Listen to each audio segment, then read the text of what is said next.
palavra de Deus está no livro de Lucas, no capítulo 2, versículo 25 até o versículo 35. Assim diz a palavra de Deus: havia em Jerusalém um homem cujo nome era Simeão. E esse homem era justo e temente a Deus, esperando a consolação de Israel. E o Espírito Santo estava sobre ele. E fora-lhe revelado pelo Espírito Santo que ele não morreria antes de ter visto o Cristo do Senhor. E pelo Espírito foi ao templo. E quando os pais trouxeram o menino Jesus para com ele, procederem segundo o uso da lei, ele então o tomou em seus braços e louvou a Deus e disse: agora, Senhor, podes despedir em paz o teu servo, segundo a tua palavra, pois já os meus olhos viram a tua salvação, o qual tu preparastes perante a face de todos os povos. 35, ou ainda continuando. Eu li até o 31. Luz para iluminar as nações e para a glória do teu povo Israel. José e Maria se maravilharam das coisas que dele se diziam. E Simeão os abençoou e disse a Maria, sua mãe: eis que este é posto para a queda e elevação de muitos em Israel, e para sinal que é contraditado. Uma espada traspassará também a sua própria alma, para que se manifestem os pensamentos de muitos corações. Que o Senhor abençoe a leitura desta santa e bendita palavra, em nome do Senhor Jesus, é lida entre nós. Amém. Glória a Deus.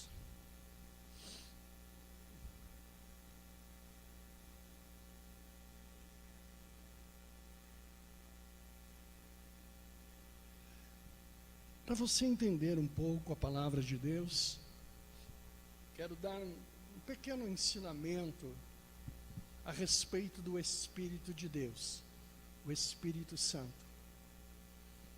Primeiro, para ensinar vocês de que o Espírito de vida é uma coisa, Espírito de Deus é outra coisa. Todo homem tem espírito de vida. Este foi o sopro de Deus que te deu vida.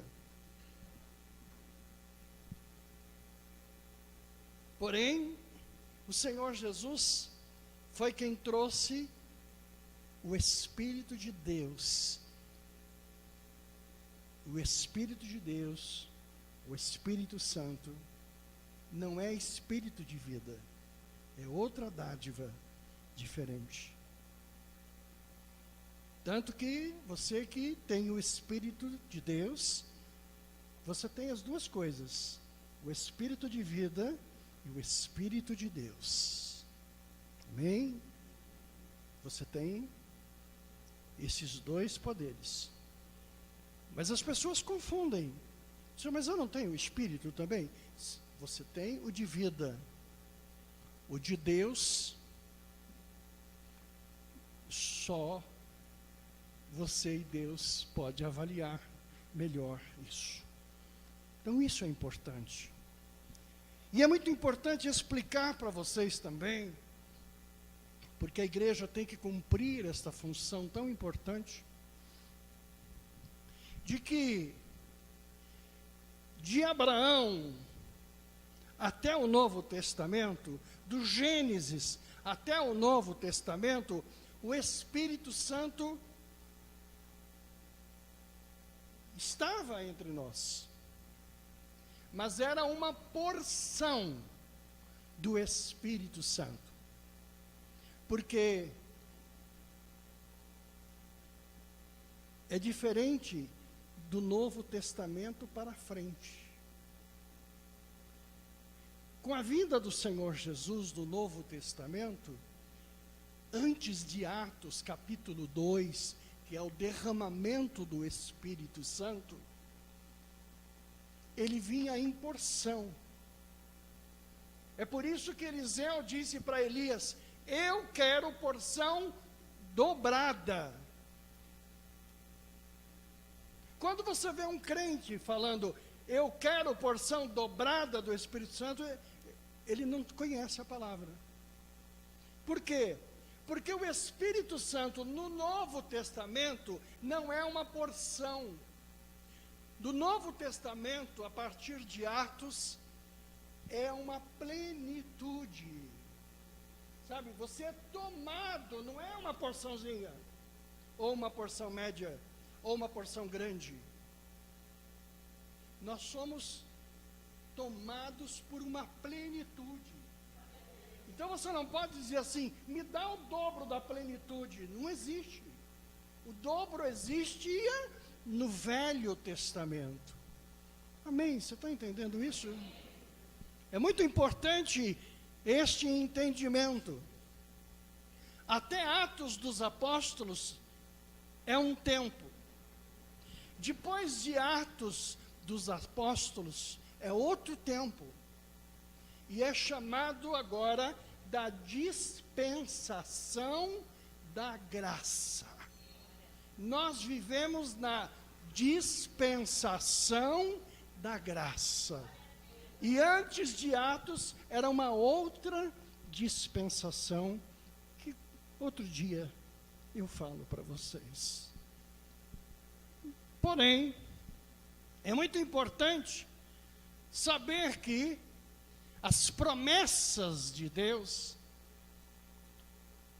era dada como graça, sempre foi dado como graça, e desde o princípio era a obra do Espírito de Deus. O ser humano tem curiosidade de saber o que vai acontecer amanhã, não é?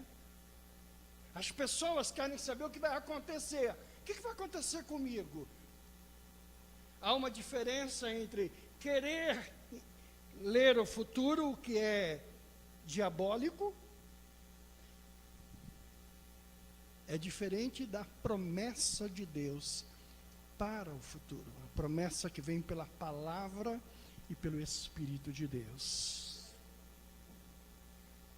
Este homem, Simeão, já era avançado de idade, já era velho. E ele tinha uma promessa de Deus. Simeão, você não morre antes de ver o Salvador. E ele guardava esta promessa. Ele esperou, ele confiou. Você recebe promessas e muitas delas você nem acredita, nem confia e nem espera. Porque muitas vezes conversando com a pessoa, sabe, você percebe ela perguntando sobre promessas que ela já recebeu. Então, para ser educado, a gente diz assim, olha, ou renovo a promessa, confirmo a promessa, ou fico quieto, não falo nada. Mas diz assim, ela não acreditou, nem confiou nas promessas de Deus para a vida dela. Senão ela estava em paz, ela estava tranquila. Simeão tinha um ponto fraco. Qual era o ponto fraco de Simeão? A idade. Quando nós ficamos velhos, sabe, parece que a morte vai chegar, né? Toda noite, todo dia. Você vai dormir e diz, será esta a minha última? Né? Será que amanhã eu levanto e abro o olho? Oh, Deus. E quando eu abro o olho, eu digo, obrigado, Deus. Porque eu estou respirando. Obrigado, Deus, porque os meus olhos abriram, eu posso ver. Sabe? Isso é fraqueza de velho. Porque quando você é jovem, você não tem esse tipo de glorificação a Deus, né?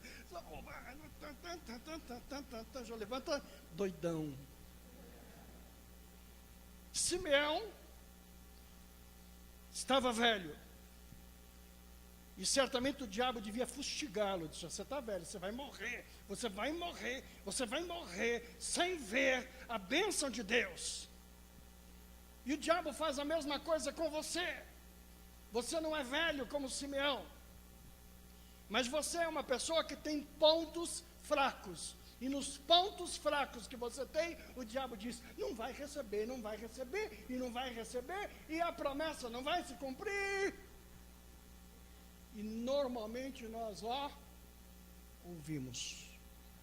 E é por isso que ficamos tão abatidos. Porque a gente não acredita mais. Eu tenho promessa de felicidade. Eu tenho promessa de prosperidade. Eu tenho promessa de saúde. Eu tenho promessa de alegria, de felicidade, de bênção. Mas você olha para a realidade e diz, não tenho mais. Não terei mais. Como que vou ter? Não vai ter mais. Acabou. Isso é o teu ponto fraco explorado pelo mal. Porque Deus cumpre a sua promessa. Ele sempre cumpre a sua promessa. É muito importante você olhar para Simeão e ver que ele tinha duas coisas importantes. Põe o texto de Simeão. A palavra de Deus diz que ele era justo. Era um homem justo e temente a Deus. E esperava a consolação do Espírito Santo. Justo e temente e consagrado. Justo é maior do que justificado. Muitos de nós somos justificados. Porque o Senhor, no seu ato, nos justificou. Nós somos uns porcalhões. Temos defeito, montão. Mas apesar de tudo isso, somos justificados em Jesus Cristo. Você pode dar glória a Deus? Se não fosse isso, nós estaríamos perdidos, porque não bata no peito com sou super homem, super mulher, eu sou a mulher maravilha. Quem te conhece? O Espírito de Deus, quando você diz assim, eu sou uma bênção, eu te conheço. Eu sei a tua boca quando abre, o que ela fala. Eu sei que o teu coração que pensa. Eu conheço a tua ira. Quando você está irado, eu conheço você.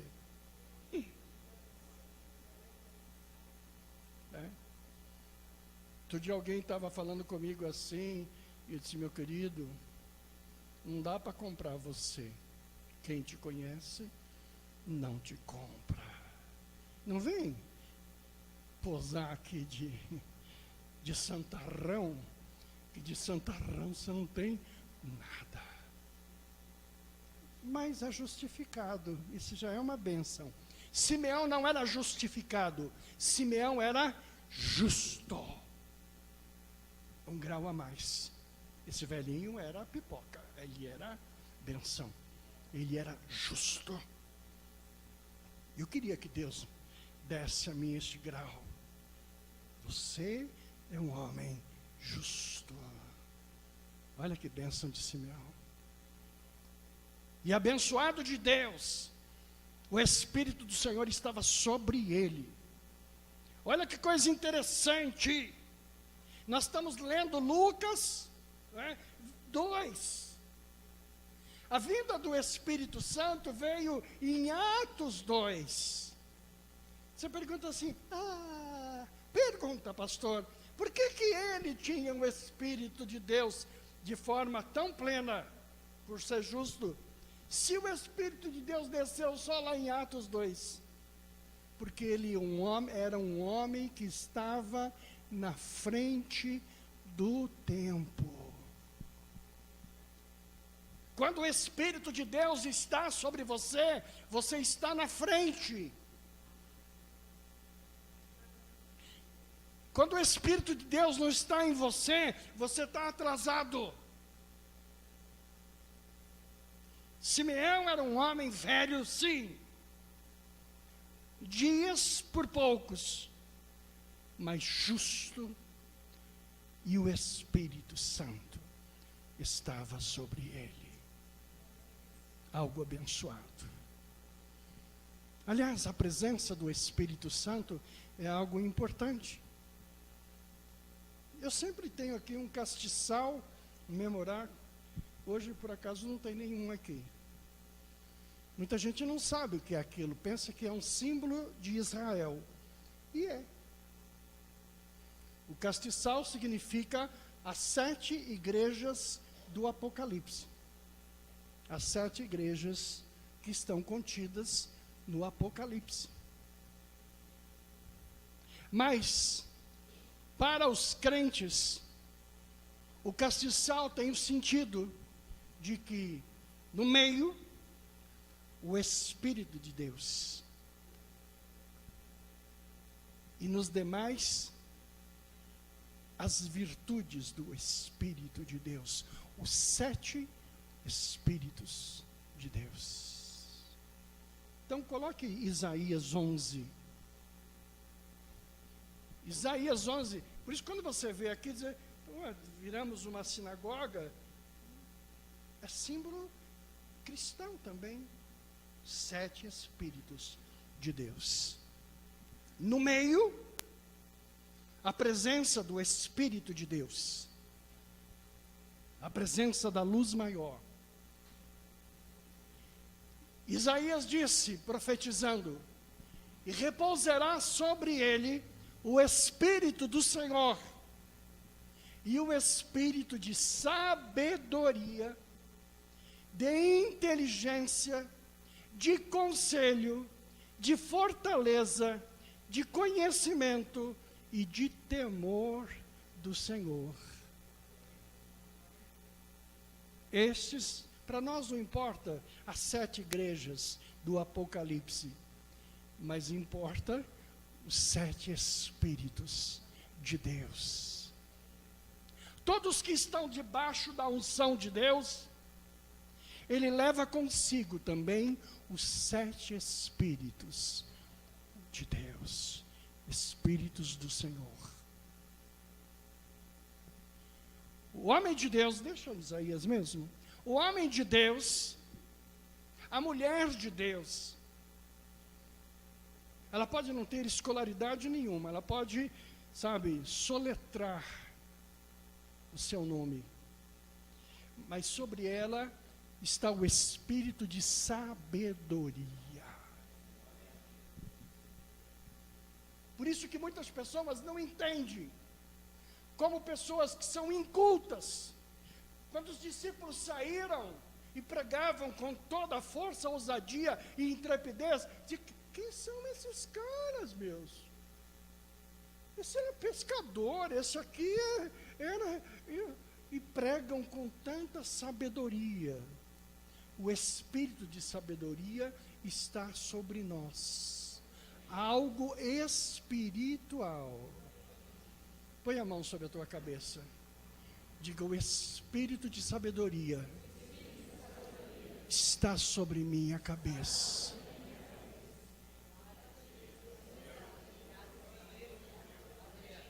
Todo idiota, todo ser sem sabedoria não tem o Espírito de Deus.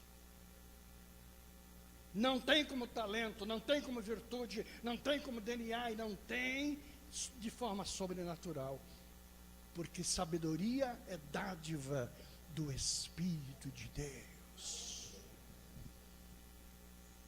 Simeão o tinha, porque ele tinha o Espírito do Senhor.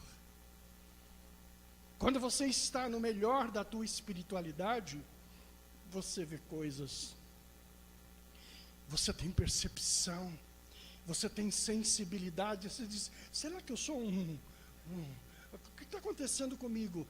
Nada. O que está acontecendo é o fluir, o aflorar da sabedoria de Deus sobre a tua vida. Por isso que você se destaca na escola, no trabalho. Todo aquele que tem o Espírito de Deus, ele está à frente.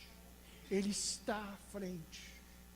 É por isso que seus amiguinhos não entendem, às vezes, o que acontece com você?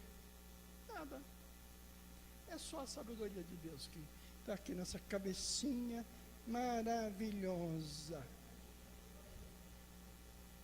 E como é que eu faço para ter sabedoria? O Espírito de Deus seja derramado sobre a tua cabeça. E essa criatura que é absolutamente ignorante, travada, ela não tem o Espírito de Deus. Ela não conhece o Espírito de Deus. E por isso não é sábia. Isaías viu o espírito de inteligência. Se tem uma coisa que convertido não é burro.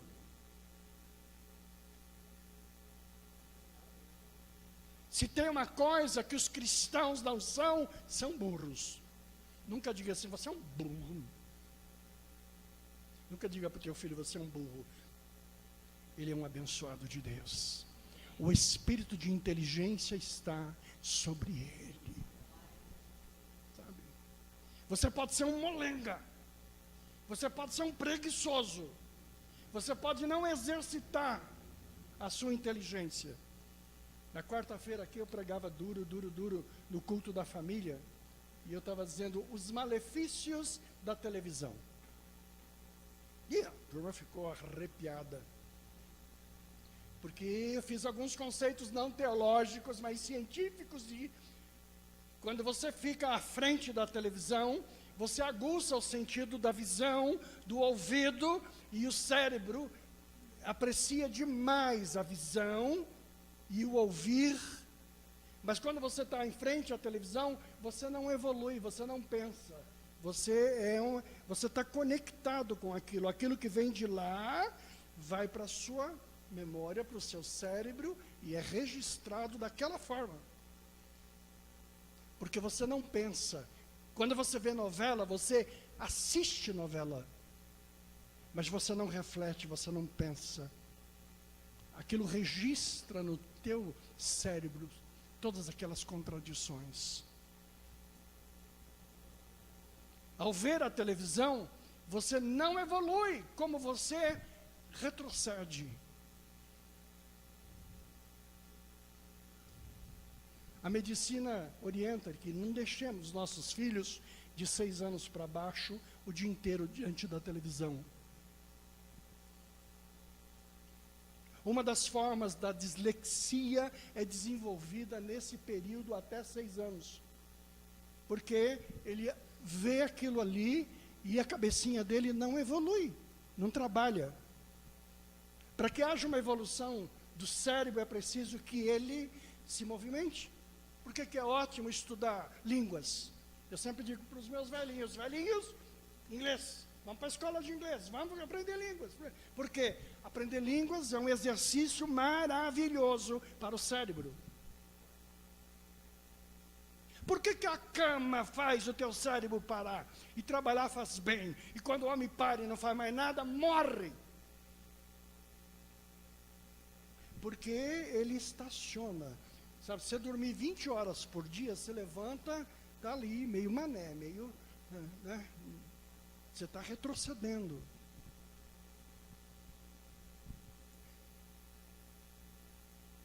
O hábito da leitura acabou, ninguém mais lê livro, compra livro. O hábito da leitura é que trazia a evolução na fonética. A idiomática, falei difícil, era desenvolvida pela leitura do livro, você aprendia o seu idioma. Eu aprendi a escrever lendo Folha de São Paulo, lendo Estadão de São Paulo, lendo os editoriais. Aquilo não só me informava, como me evoluía. Um dia, um querido, um amado, ancião, ele dizia: filho, você pode não gostar, leia a Folha de São Paulo, leia o Estadão de São Paulo, mas não vá lá no esporte, não vá lá no Corinthians, não vá lá no São Paulo, vai lá nos editoriais chatos de ler, e leia, aquela coisa desse tamanho, e leia. É assim que você vai ficar culto, é assim que você vai ficar informado, é assim que você vai desenvolver como linguística. O pessoal compra jornal para ver esporte. Aliás, ele já está cansado de ver, viu 1000 vezes o gol, mas ele compra no dia seguinte o jornal para ver o gol de novo. E é por isso que você diz assim: tudo bem, querido? Foi bem, você viu o gol de ontem? Tá bom, já vi. E como é que você está? Ótimo e tal. Você viu o gol, o detalhe do gol? Tá bom, filho, acabou. Ele só sabe falar do gol. Ele só sabe falar da tabela. Ele só sabe falar da escala. Você encontra os homens que diz: me dá aqui a escalação do Corinthians do ano de 70. Ele, Gilmar. E ele sabe tudo. Mas se você perguntar para ele qualquer coisa sobre a vida, ele diz: opa. Foi dado a você o espírito de inteligência. Você é capaz de todas as coisas. Eu me lembro que uma vez a empresa me mandou para um treinamento e disse: vai haver prova seletiva no primeiro dia, e não obtendo a média 7, não entra para o curso, volta. E eu estava acostumado a vagabundar, e quando eu fui abrir o estudo, fui para a praia. Na segunda-feira, eu disse: vai ser mole, dou um jeitinho. Tirei 2. E o monitor disse: volta para a sua unidade. E quando eu voltei, o gerente disse: que humilhação, meu. Nunca eu tive um funcionário que voltou de uma reciclagem. O que você fez? Não entendeu? Eu disse: não estudei. Para que serve a tua inteligência? 2 meses depois eu voltei a fazer. Ele disse: se reprovar, está demitido. E eu comecei a estudar, e eu percebi que aquilo que parecia impossível, assimilei, cheguei lá, fui o primeiro colocado. Você tem inteligência para tudo. Alguns de vocês aqui são capazes de fazer qualquer concurso, participar de qualquer coisa. Eu fico admirado com um amigo querido que nós temos aqui na igreja. Ele é abençoado. Participa de concursos dificílimos, e alcança lugares ótimos. É a inteligência exercitada. Inteligência que Deus te dá. Você tem a inteligência que é de você, é do teu DNA, é da tua estrutura. Mas você tem a inteligência que é do Espírito de Deus. Exercita as duas, que dá um ser abençoado. Exercitar a inteligência é segredo de prosperidade. E é por isso que pessoas, às vezes, sem escolaridade nenhuma, chegam ao topo da vida secular, porque usam a inteligência. Eu acho maravilhoso a escolaridade. Fico feliz com aqueles que podem investir. Mas eu tenho visto pessoas inteligentes usar e vencer. Como tenho visto inteligências que estão afogadas num fogão de cozinha, numa função qualquer, numa vida sem nada, vida medíocre. Quantas pessoas eu tenho ouvido de grande potencial apagadas, apagadas, apagadas. Mas Deus deu para você o espírito da inteligência. Simeão tinha, os profetas tinham, e você tem. Não importa a idade que você tem, queridos, não importa. O Espírito de Deus está aí. Burrice não é nosso potencial. Isaías disse que o espírito de conselho, a capacidade de abençoar, de falar, de ajudar, é de Deus. Sabe, muitas pessoas pensam que o grande ministério pastoral é o de pregar. O ministério do aconselhamento é um ministério maravilhoso. Você muda vidas. Ainda falando sobre fortaleza. Quem tem o Espírito de Deus, tem o espírito de fortaleza. Ele não nos deu espírito de covardia. Ele não nos deu espírito de fraqueza. Eu sofro.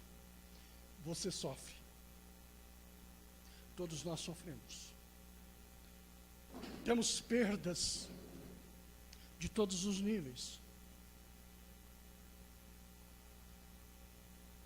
Eu cuidei de uma criaturinha tão especial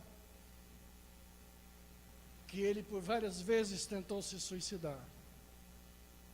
E acabou fazendo isso. Deu um tiro na cabeça e morreu. Ele não suportou perder a amada. E ele, com quase 60 anos de idade, ligava para mim e dizia: eu não suporto, eu não vivo sem essa mulher. Eu disse: querido, você tem o Espírito de Deus? Tenho. Então você tem o Espírito de fortaleza. Você tem o espírito de fortaleza. Você teve revés financeiro, tenha força para virar.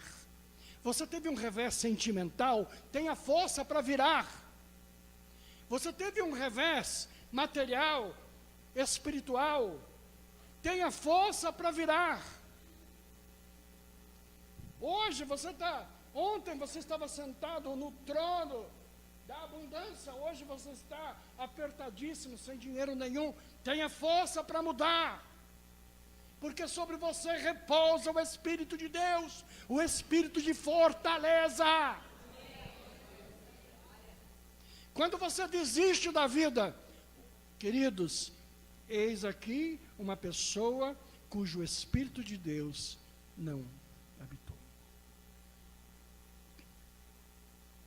Não me chame para fazer velório de suicida.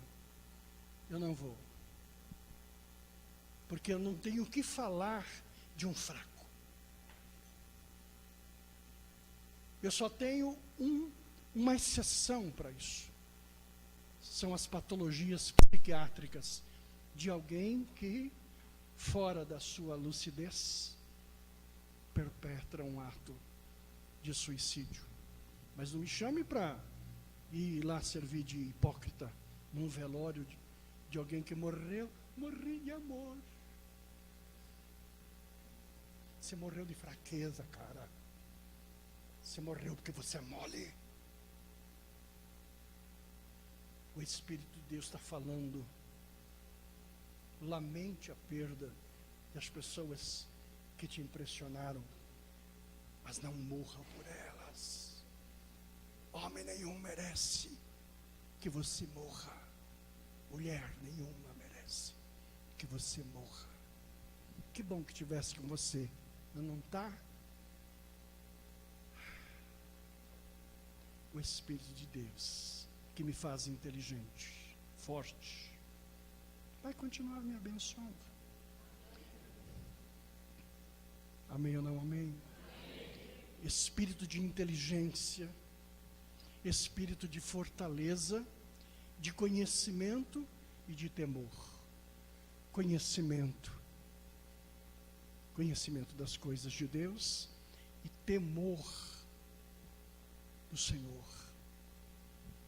Quem tem o Espírito Santo tem temor ao Senhor, não brinca com as coisas de Deus. Se você conhece algum brincalhão com coisas de Deus, este não tem o Espírito Santo. Porque uma coisa que nós temos em Deus é o espírito de temor. Amém, queridos? As promessas sempre existiram. Na palavra de Deus, as promessas vêm lá de Gênesis capítulo 3, quando o Senhor deu uma palavra profética para a serpente. Ele diz: você fez isso, mas lá na frente eu te pego. Lá na frente eu te pego. Já preguei muito isso. Gênesis 3. Simeão tinha uma promessa. A promessa de Simeão era muito especial. Voltando ao texto de Simeão, então, ele era abençoado, ele tinha méritos, ele era justo e piedoso. Justo, eu disse para você que é maior do que justificado. E piedoso quer dizer amoroso. Por isso que as cartas de João lá, no final da Bíblia, diz: quem não tem amor, não é de Deus. Quem não ama seu irmão, não tem o Espírito de Deus. Não conheço ninguém que não tem amor e seja de Deus. Simeão era justo e piedoso, justo e amoroso.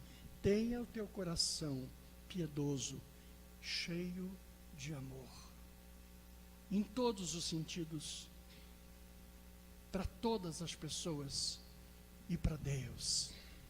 Simeão tinha estas virtudes, por isso que ele tinha o Espírito do Senhor sobre ele, por isso que ele tinha uma promessa. Se você não tem amor, você nunca terá o Espírito de Deus. Gente cheia de ódio, gente que não perdoa, gente iracunda, gente irada, gente detonada. Essas pessoas nunca conhecerão o poder do Espírito Santo em suas vidas. Você conhece algum briguento? Você conhece algum intratável? Você conhece alguém que seja incapaz de dominá-lo? Pois este não recebe o Espírito de Deus. Porque para receber o Espírito Santo de Deus precisa ter méritos de justiça e de piedade. Simeão, então, recebe esta visita e fora-lhe revelado pelo Espírito Santo que ele não morreria antes de ter visto o Cristo do Senhor. E pelo Espírito foi ao templo. E pelo Espírito foi. Queridos, ele recebeu uma palavra e não ficou lá esperando. Como? Eu me lembro que tinha uma promessa assim. E daí? Não, quando ele revelou, há uma promessa sobre você, que você não morre sem que seja revelado, sem que você veja o Salvador. O que ele fez? Ele foi. Isso chama atitude. Você tem promessa? Então tenha atitude. Eu tenho uma promessa que eu vou ficar rico. Vou dormir. Tenho promessa. O pastor falou que a promessa vai cumprir. Eu estou tranquilo. Você tem a promessa que vai ficar rico? Então levante mais cedo, agradeça a Deus pela promessa da riqueza e vai trabalhar.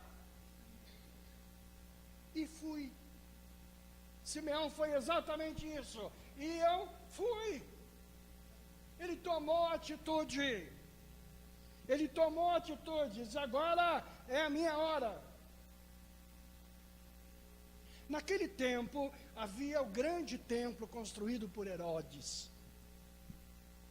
Todos os judeus, até hoje, levam seus filhos no 8º dia para serem circuncidados. Você sabe o que é circuncidar? É cortar a pelinha, né, que fica ali na glande, ali na genitália masculina. Eles são preparados, fazem com muito carinho, não há problema nenhum. Toda criança até o 8º dia, eles são circuncidados. Só que naquela época, o circuncidar só podia acontecer naquele templo lá, no templo de Herodes. Vinha gente do mundo inteiro para circuncidar ali. Os historiadores diziam que haviam dias que 1.800 crianças passavam pela circuncisão. 1.800 crianças. Simeão levanta e vai correndo ao templo. Quando chega no templo, uma fila enorme.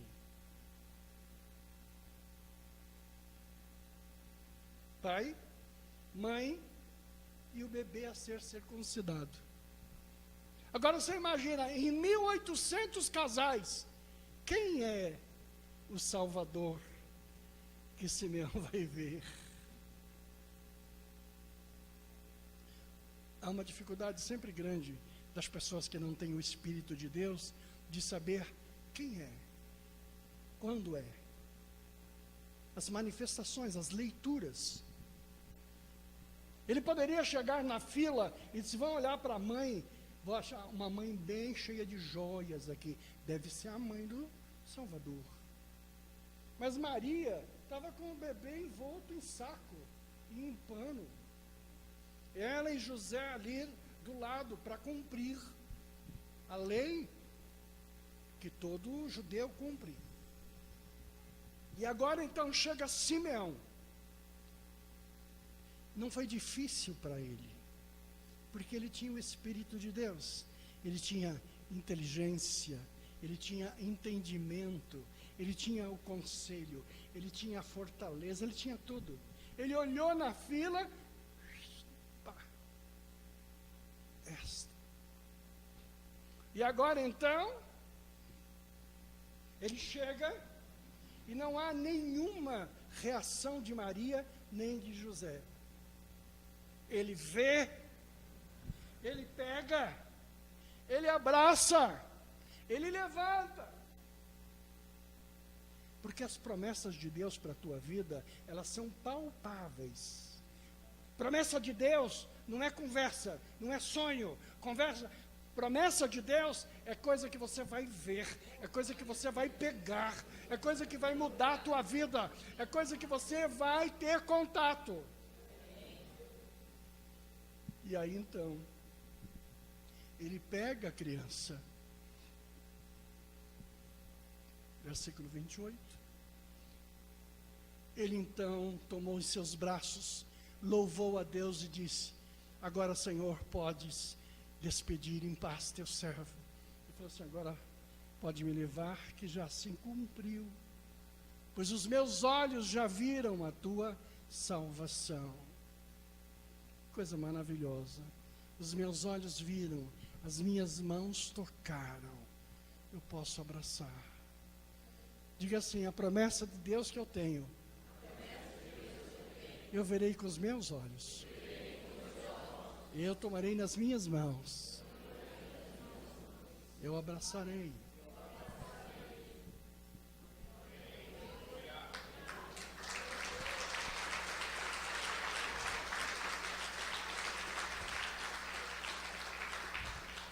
Diga assim, eu não vou morrer antes de ver, antes de tocar.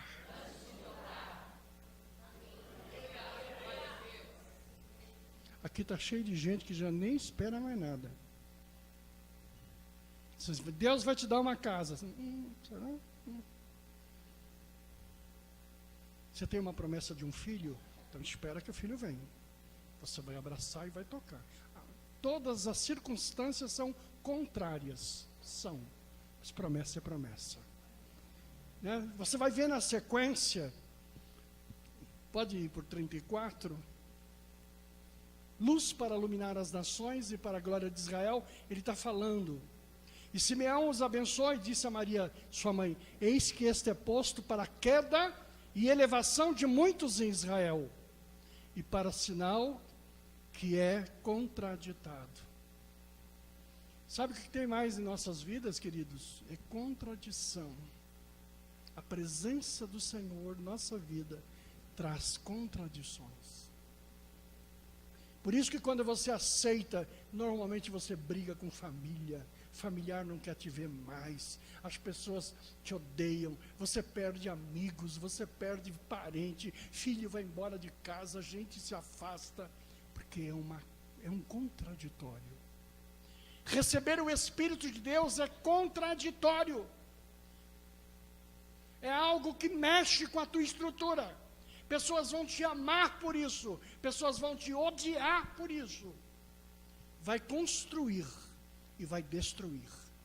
Isso vai te colocar gente na tua casa, e isso vai tirar gente da tua casa. Você vê a luta na igreja, é uma contradição, né? Se você for olhar para as contradições, se você for olhar para os escândalos, se você for olhar para as pessoas, você perde a fé, você acaba com a fé. Quando você levanta para o ministério, eu vou cantar, eu vou pregar, eu vou visitar, eu vou tocar instrumento, piora mais ainda. Às vezes eu vejo pessoas na igreja, contentinha, felizinha, está ótimo. Fala, vem me ajudar. Eu digo, ai meu Deus, tem misericórdia, porque agora eu perco. As pessoas que eu perdi na igreja, não eram membros sentados na igreja. Eu perdi pessoas que trabalhavam. Pessoas que eram importantes para mim. Pessoas que eram caras para mim. Importantes para a igreja. Esses eu perdi. Eu tive co-pastores maravilhosos que me ajudaram a trazer a igreja durante anos. Perdi. Não importa as razões pelas quais perdi. Porque o Evangelho traz contradições, traz lutas, traz demandas, traz confrontos. É tão difícil quando alguém chega e diz, pastor, eu amo você, te amo tanto. Eu disse, olha, quero acreditar que sim. Porque eu sei que é tão difícil. É tão difícil. Às vezes um detalhezinho você perde. Uma palavra, uma boca ruim, estraga. Fala. É uma coisa horrorosa.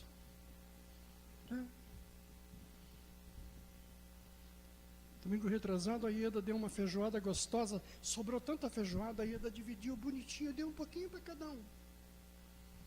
E quando um casalzinho querido pegou na feijoada para ir embora, veio uma boca e disse assim, tem que trazer a panela amanhã. Miséria de boca. Não tinha autoridade para nada, mas é a serpente falando, tem que trazer a panela amanhã. Estou esperando o casal voltar e dizer assim, perdoa, queridos. A panela não vale nem R$10 e você vale tanto para nós. Não vai embora. Fica com a gente. Eu tenho horror quando alguém é incapaz de dar um sorriso. Paz seja convosco. Que bom que você veio. Ilumina. Porque a função do candelabro, que tem o Espírito Santo no meio, e com todas as outras virtudes do Espírito de Deus, é para ser acesa. Se eu tivesse um candelabro aqui, eu ia fazer uma ministração, eu ia acender, ia botar luz para a igreja, luz para a igreja, nossos lábios, nossos olhos. Como é gostoso rever os irmãos. Como é maravilhoso poder ter comunhão com os irmãos. Mas o Evangelho traz os contraditórios. Os contraditórios. Eu, quando encontro os irmãos que foram embora, eu tenho alegria. Fico feliz. Hoje está a Neiva aqui com a gente, aqui o Edson, o marido dela aqui. Que gostoso, Neiva. Que bom ver vocês. Foi os melhores coordenadores de jovem que eu tive em toda a história da igreja. Foram esse casal. Casaram aqui. E hoje eles trouxeram a Joana para a gente ver, conhecer. Porque nós conhecíamos a primeira filhinha. Que saudade dos meus irmãos. Que importância tinha. Mas o Evangelho traz contradições. De repente, você se magoa, entristece, vai embora. Porém, o Espírito de Deus está sobre você sempre. Sempre está sobre você. Simeão fica feliz então pelo cumprimento. Agora o tempo dele pode terminar. Você não vai morrer antes de se cumprir em você todas as promessas de Deus. Ele toma atitude, vai ao templo, ele se moveu por aquela palavra. Você precisa aprender a se mover. Sabe? Quando você estiver aqui e sentir um arrepio, uma emoção, não seja uma emoção sentimental, tenha isso como um mover de Deus, porque é um recado de Deus para a tua vida. A tua vida muda a partir do mover. Simeão foi movido. Seja você também movido pelo Espírito de Deus. O Espírito de Deus possa mover tua casa. Só move quem está sensível.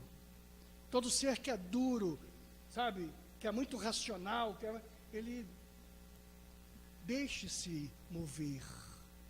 Deixa mover. Você tem lutas lá em casa, deixe-se mover para transformar. Marido, deixe-se mover. Noivo, deixa-se mover. Noiva, deixa-se mover. Deixa você mudar.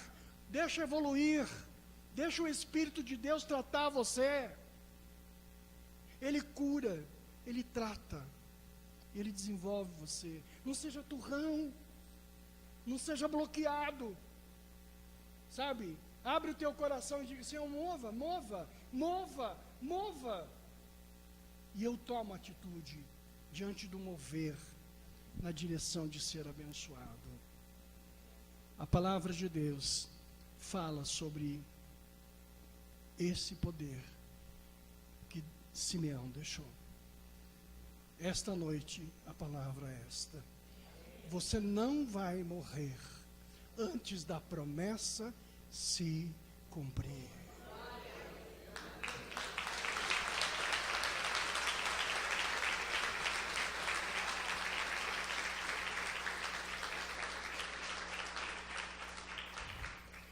Agora, se você não acredita, sabe o que acontece com você? Vai acontecer da mesma forma, porque Deus é Deus, você crendo, ou Deus é Deus, você não crendo. A única coisa é que lá na frente, bem lá na frente, você vai dizer assim: perdi a bênção, né? Perdi a bênção, porque não acreditei. Continue bloqueado, achando de que isso daí foi coisa de homem, isso aí não é de Deus. Continue bloqueado, insensível. Você continuará sendo sempre um derrotado. Mas abre o teu coração e diga: eu recebo, eu recebo, eu recebo, eu recebo de Deus todas as promessas de hoje, as promessas de ontem. Senhor, eu recebo. Há uma contradição, Senhor, no ponto mais fraco da minha vida. Eu estou achando que essa casa não vem mais. Eu estou achando que esse filho não vem mais. Eu estou achando que a prosperidade não vem mais. Eu estou achando.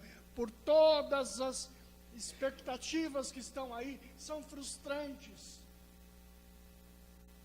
Mas diga: Senhor, a mensagem desta noite renova o meu espírito.